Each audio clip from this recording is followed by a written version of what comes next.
Are evil entities from lower dimensions real, or is it bullshit? Is it just sleep paralysis, or is there something to it? Let's talk about it. I had a very bad case of sleep paralysis when I was, younger, in 2015. I remember laying in my bed, and for the first time ever, I had this experience of not being able to move at all, but being conscious and awake. I knew I was not dreaming, I wasn't sleeping, and I was looking, laying straight on my bed, like towards the living room door that is connected to my bedroom, and something from the gap of the door, it was like a little bit open, came through, and it looked like at first like fog or like a shadow, but with density and form. And I instantly called it the Reaper in my mind. It didn't have a scythe or anything like that, but it had that general shape, but it was more like a, I don't know, like a smoke almost, with the shape of something humanoid, and it was terrifying. I was very, very scared, and it came floating towards me, and then on top of me basically, and I looked at it, and then I don't remember anything anymore. And that was the only time that has happened to me. I had sleep paralysis one time after, actually last year.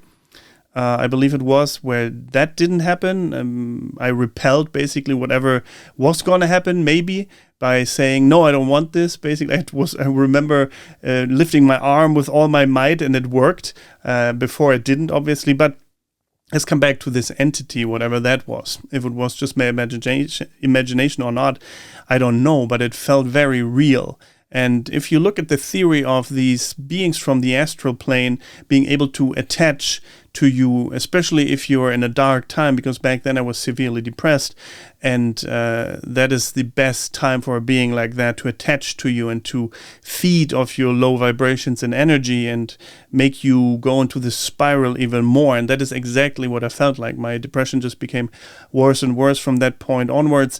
And I got physical symptoms as well, like anxiety, panic attacks, and stuff like that.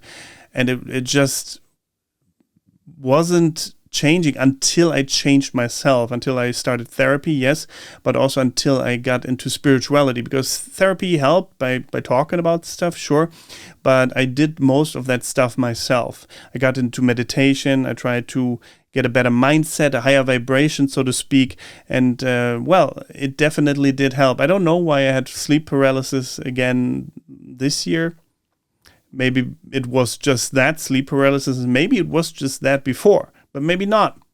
I read a book recently where these entities attached to patients in a clinic, in a mental health clinic. The person that was writing this book was able to see auras and allegedly, supposedly, and these spirits or astral beings that attach to these people.